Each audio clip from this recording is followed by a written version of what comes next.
Well, ladies and gentlemen, welcome to The Scoop. I'm your host, Frank Chaparro, editor-at-large at The Block. I'd like to thank our hosts for today, Solana, for having us in their studio. And of course, I want to thank our esteemed guests for taking the time. We have Cyril Mathew, President and Chief Operating Officer at Zero Hash, joining us on the other side of the mic. And today we're going to be discussing how Zero Hash is enabling companies to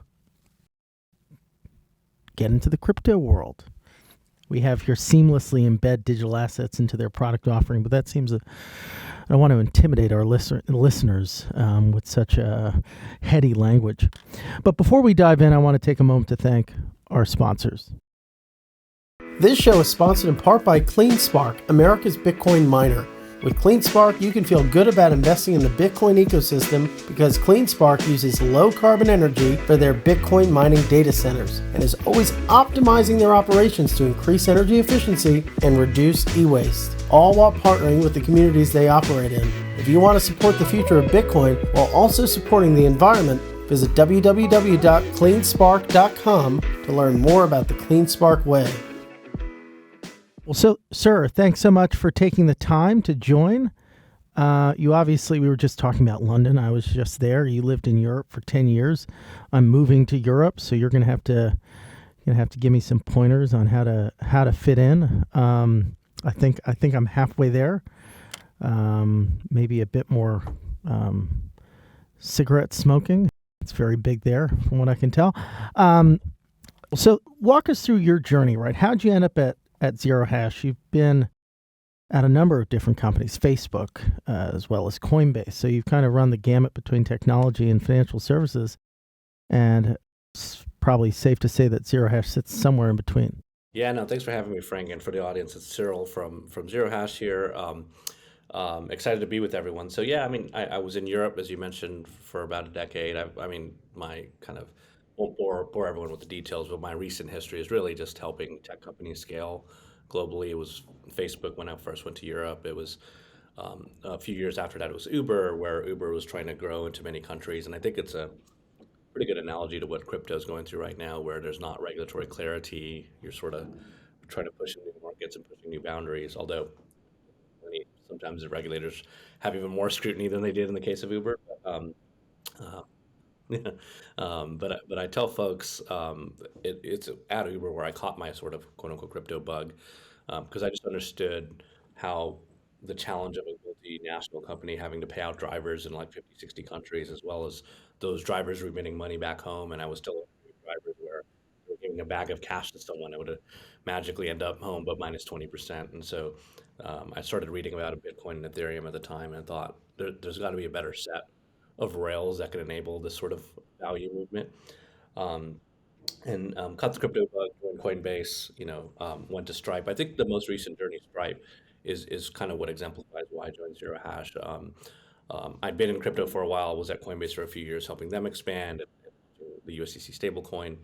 And I went to Stripe with the mission. Actually, I told this to kind of Mike Dudas, who was the founder of the block before I joined Stripe. He was like, "Why are you going into a TradFi when you're already in crypto?" And I said, "Listen, I think if I can get Stripe, back on that crypto journey, they had started accepting Bitcoin payments in 2014, but deprecated that a few years later. It could be really impactful in the industry, getting a global payments player, one that's tech forward, some of the best APIs in the world to embrace crypto." Now, I don't want to take credit for that. I wasn't the only reason Stripe got into crypto, but I was that annoying person inside that said, "Listen, coins now. There's the better L1." Might be helpful for you to give some advice on how to be annoying within a large organization to push crypto, because it is probably a fine art. Yeah, I've got a good playbook on this now. Actually, Kai Sheffield at Visa and I share notes here, and he's a good friend, and he sort of gave me some of his playbook at Visa as well. And happy to double click on that to round out the question on why Zero Hash is when Stripe eventually did decide to kind of enable crypto, and the Carlsons had always been curious on the space, but they wanted to enter it when it wasn't just speculation, when it was real utility being driven. And so we decided to do that. But soon in that journey, we were like, listen, there's a number of regulatory licenses that we think we need. There's a bit license thing in New York, there's custody, there's liquidity, all these sorts of things. And so we soon kind of came to the realization, like, we could try to get all these things under our belt and apply and build, but we'd be launching crypto 3, 4 years later, or we could try to partner, enable this like at least within months, if not years. And so that's when I stumbled upon Zero Hash. I, admittedly hadn't even heard of Zero Hash, but soon in our kind of discovery, we realized, for taking a step back, for those who don't know, these fiat to crypto on ramps, not the exchanges like Coinbase or Binance, but fiat to crypto on ramps. You may have heard of the names MoonPay or Transact or Simplex or Ramp. Sardine is a new one. All of them, at some point in time, and a lot of the major ones still today have Zero Hash powering the crypto leg under the hood, and that's because Zero Hash and Edward, our founder, took a bet that either crypto native companies that are starting in the space and need to get all this regulatory infrastructure, or fintechs who crypto may be 1% of their business, but they want to enable crypto, are going to need a player that one has all the tech, but two has all the kind of regulatory licenses and has this model that enables them. And so Stripe was like, wow, Zero Hash is really powering a lot of this and has an API forward technology. And so Stripe decided to partner with Zero Hash for that reason. And then as I got to know Zero Hash over the last year, I was like, especially in a post FTX world where scrutiny is only going to be more, I think Zero Hash really has something here. If your thesis is that eventually more fintechs or even more Web2 companies will want to offer crypto.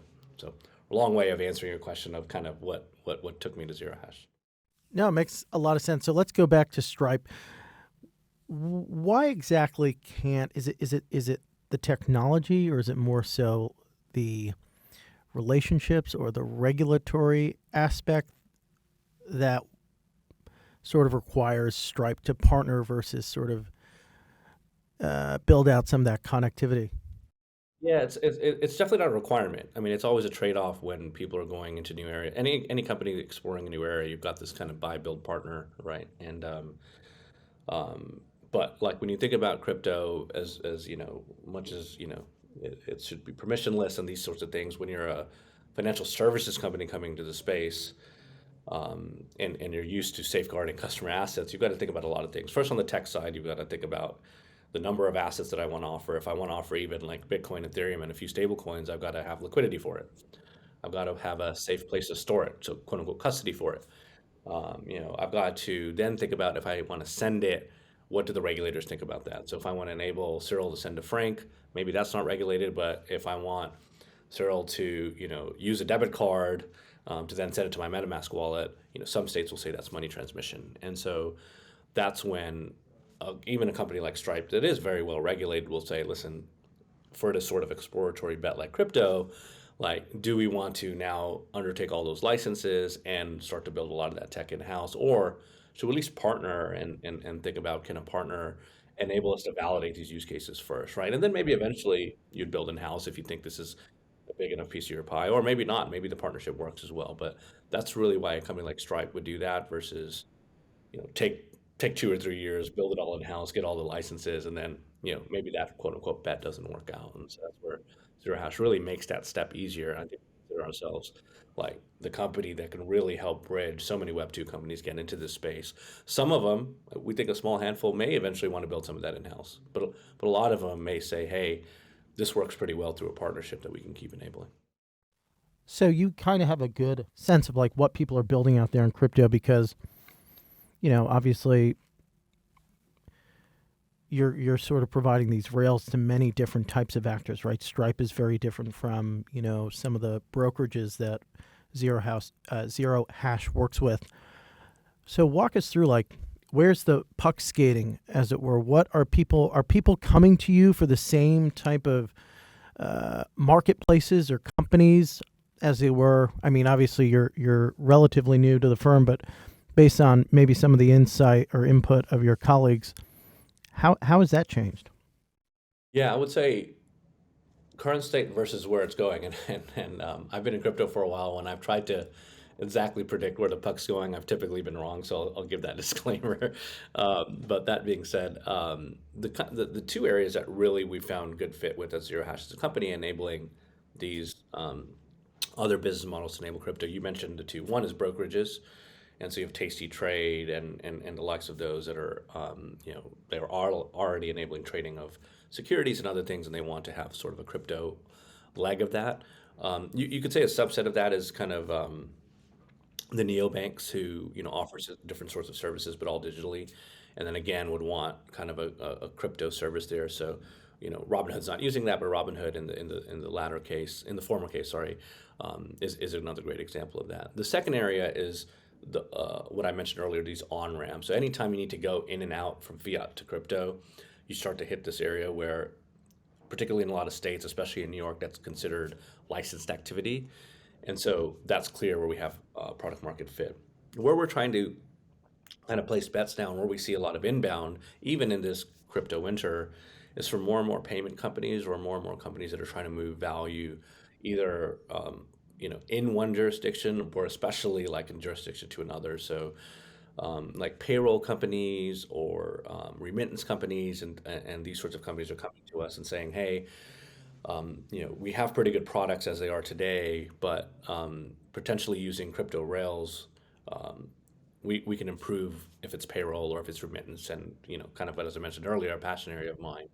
And on one side or the other, that could be regulated activity, and or you need again access to, if it's a stable coin, those sorts of things that Zero Hash can easily provide. And so where we as a company, I mean, probably some personal bias there as well because we really want to make this use case work, but are leaning into is more kind of these payments and kind of remittance and cross-border flows that we think we can help enable. Again, if we used an example of bringing traditional companies in, this could be, even a TransferWise or a deal, like it's a payroll company that you help them enable kind of crypto rails in their current products, if that makes sense. Mm. Yeah, that's interesting. And so, how much do they see that penetrating their business? Does it almost completely cannibalize the way in which it's typically done?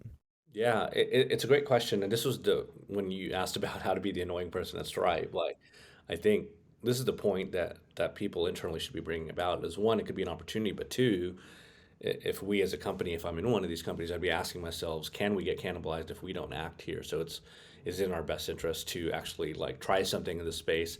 It's sort of that innovator's dilemma, try to cannibalize ourselves. And if this product works, we start to build it, right? So my opinion is that it very much could, but that's the reason why they should embrace these things. That's why Stripe did.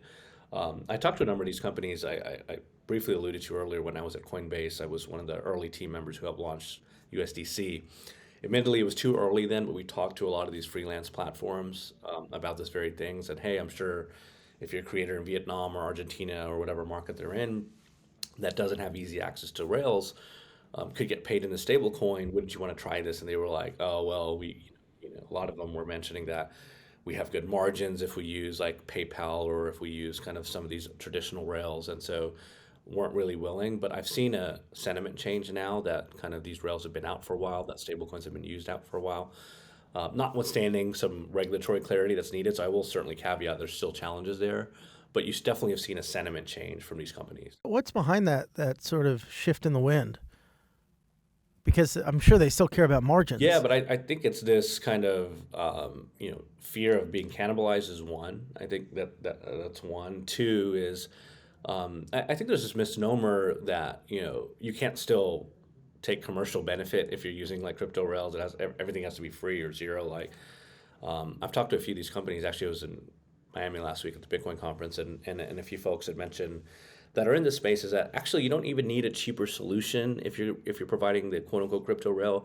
What you need is something that gets there in minutes or even hours instead of like 2 days. I think we take for granted like the folks that are using Venmo to send money to each other, or you've spent some time in London, Revolut or these other apps in Europe where you can send money to each other, but that's not the case in several or hundreds of countries around the world where you can get money even from the U.S. to that country. I mean, it's hard here. I mean, I can't tell you the amount of times whether it's, sometimes it's connectivity issues.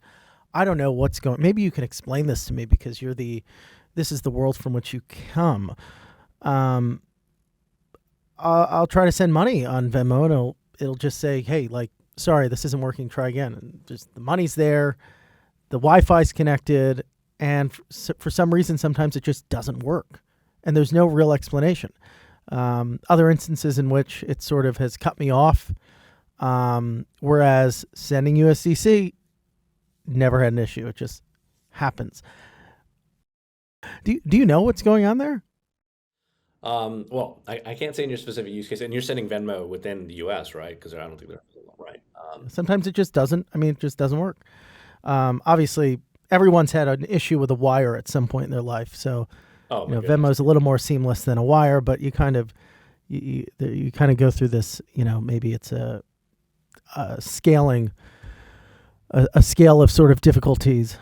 That's right. And you're calling out where Venmo does anymore in the U.S. as well. And I think that's, without knowing a specific issue, they're trying to like pile together a number of payment methods. Either you're funding through a debit card, through PayPal, through your bank account, and so there's probably errors when you're using a number of those, and any payment company goes through that. But like the bigger point is like you mentioned the alternative for trying to get to the U.S. to a lot of these countries is a wire transfer, a Western Union type solution, where someone has to physically go to a store and get it. And so, to the question of margin, like actually, if you can say I can deliver this value within minutes, the reason why these sort of payday loan companies exist is people need access to this capital so quickly. And so, if you can say I can get it there in a few minutes, then go ahead and take a 0.5% of that versus like the 10-15% in 2 days I have to wait in some of the other means, right? And so like there's, wire is what you're facing is not Venmo in these other countries. And I think that's really compelling. Now,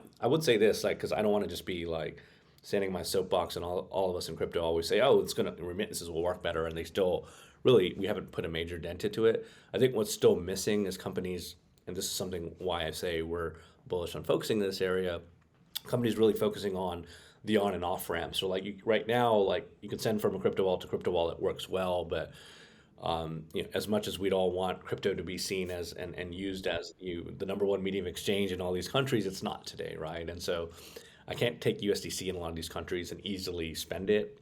Maybe a Visa and MasterCard debit card can help there, but you still need off ramps, and like that's where traditional regulated players still have a big role to get in and out of, if it's Bitcoin or if it's a stable coin. And that hasn't happened at scale, or at least seamlessly. And that's where we think we can potentially add value as well, as like my former employer Stripe and other companies like that. This show is sponsored in part by CleanSpark, America's Bitcoin miner. With CleanSpark, you can feel good about investing in the Bitcoin ecosystem because CleanSpark uses low-carbon energy for their Bitcoin mining data centers and is always optimizing their operations to increase energy efficiency and reduce e-waste, all while partnering with the communities they operate in. If you want to support the future of Bitcoin while also supporting the environment, visit www.cleanspark.com to learn more about the CleanSpark way. So is stablecoin the core now? Is this the use case that's resonating across tech, finance, neobanks, social media? I think so. I think the reason, now I'm gonna give you a caveat in a second, but I think the reason, and I know from at Stripe's point of view, the usage and adoption of stablecoins, particularly, and this is, no offense to folks who use Tether, but particularly when there was like a stablecoin with issuers that were regulated in the U.S. That had adoption, and USDC is the one I'm thinking of. That really changed the perspective of a lot of fintechs, where okay, this is you have transparent reserves. It's regulated by in this case an institution that has the New York DFS as purview over. It's something that I can get along with trusting, and I see people using it. I'm seeing after the DeFi summer, it was used in DeFi protocols. I'm seeing it as a unit of account on NFT marketplaces. Sure, these are digital things, but it was enough evidence to say I could start leaning in here. I would still make the argument that, and the more I talk to people in developing countries, that Bitcoin is still something that people. It's not the sexiest and of assets. Mind you, the ordinal stuff that's happening in the last few weeks, but it's still something that's widely coveted, especially in high inflation areas. So I think a combination of Bitcoin and the stable coins, especially stable coins issued on faster chains or L2s, is what changed the sentiment. Now, the caveat that I allude to is that like the US, I think should, and lots of people on crypto Twitter and other places have mentioned this, should be capitalizing on the demand for stable coins in these markets. But we're sort of falling short in terms of the US as a country, in terms of offering clear legislation, right, and offering clear regulation. Right now, the issue is that a lot of folks don't know what's going to change for stablecoins, how are the issuers going to be regulated? How they're going to put requirements on the banks that custody this stuff. And so that unclarity, I think, is putting a little bit of a dent in this momentum, and that's hopefully what we see change here. But there's a little bit of a concern if you're in the U.S. right now. So, what are some of the interesting stories that you see from conversations with clients who are still interested in maybe the Bitcoin narrative? What are they? Is it as simple as them trying to offer buy, sell to their clients, or is it something else? For Bitcoin specifically, I think that is how people get in. Someone named Dan Held, that I've talked to in the past, is they come for the speculation and stay for the utility. And so that is usually the first foray about people get in. Hey, we've seen this asset that's appreciated over time. I do think there's a few confluence of things. Again, personal opinion here, that when we had sort of the bank scare, you've noticed that Bitcoin as the asset did appreciate, and people still see it at least as a digital store of value that may be somewhat of a safe haven and a hedge. But again, where I talk to folks and where I see people coming in, because we're a global company, is not just look at what's happening in the US or Western Europe, but look at what's happening in a lot of developing countries where Bitcoin, relative to the local currency, is still seen as a pretty decent viable alternative, and it's pretty censorship resistant. And the other kind of change, and I'm probably fresh off the conference of the Bitcoin conference last week, but there's a new company, Lightspark, that David Marcus, ex-CEO of PayPal, used to run the NoVDM initiative, and we've had some conversations with, is building to obfuscate some of the complexity of running on the Lightning Network. And there's other great companies, by the way, Lightning Labs and others in this space. But all of a sudden you have this layer two for this pretty decentralized asset that you may now be able to use as a quicker medium of exchange. You're not waiting minutes for the confirmation, or it's really expensive. And so for us, we've seen that spur up some demand from others to say, hey, okay, well, if I can use Lightning Network pretty easily, I don't have to set up my own nodes and run the liquidity between these Lightning Network channels. If I can have this obfuscation from a company like Lightspark, all of a sudden, again, these use cases that we've talked about for years, like remittances, potentially become more of a reality.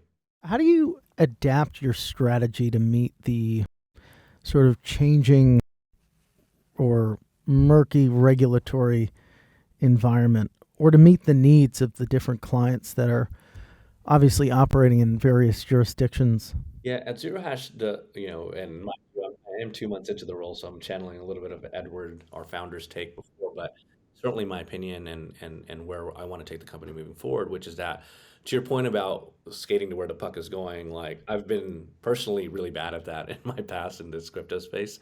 It's really hard to understand all the specific things that will come up. I think how people use NFTs 3 years ago weren't really seen. The DeFi summer wasn't seen before it came. And so it's a boring word, but to build infrastructure that allows use cases to be built on top is Zero Hash's sort of bread and butter, right? And so what does that mean? That means, again, we're regulated by the New York DFS. We have 2-bit licenses, and we have money transmitter licenses in 50 states. We stay close with these states and understand how that regulation is evolving and make sure that we're doing everything by their books. The second area is, one of the reasons Stripe chose Zero Hash is that it wasn't just Bitcoin and Ethereum that was offered. We offered a number of assets, particularly some of the new layer twos. Like we offered not only the USDC stablecoin, but the USDC on Polygon or on Arbitrum and Optimism. And this allows, if it is a payments company or if it is a gaming company, because they've leaned into a particular chain, Zero Hash has provided liquidity for that asset and an easy way for you to get that asset right.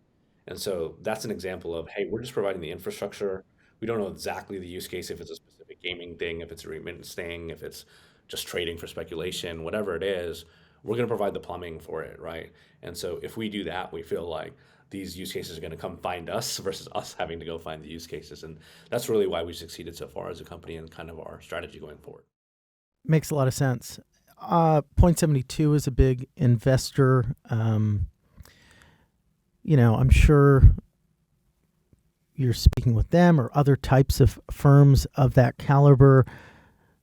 Do they have less resolve in the space? And maybe how do you sort of have that conversation around the degree to which now is a good time for an institutional investor to be involved in this space in some degree? Yeah, I mean, we're super thrilled with Point 72. Like, they're such a great help as an investor. Adam Carson is one of their principals who sits on our board, and they're actually pretty involved in our business overall. And they still see this as this sort of period, both this macro winter, if you want to call it, and the crypto winter, as a period to capitalize and to get kind of the next set of brokerages, neobanks, payment companies on the platform.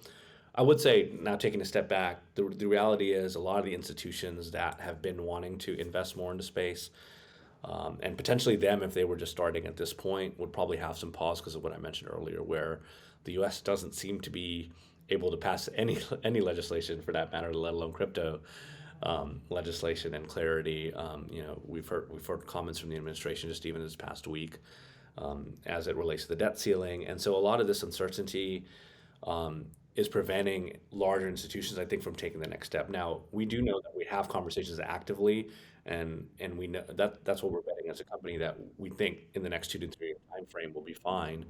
But people taking that next step in the next few months certainly seems to be happening a lot less, just until we have more clarity in the U.S. You also see a little bit of hedging. There's lots of these multinationals that have entities in other jurisdictions where they may make a bet through entities in other countries, which is why Zero Hash is also, we're live in Australia and New Zealand. We've started supporting clients in the UK and Europe and have licenses in those applications, and as well as Brazil. We see global as a big kind of strategic hedge for us as well. We were already doing so anyways, but with more of the uncertainty, you certainly want to make sure that you can serve global customers. So, looking at the next year, what are you most excited about?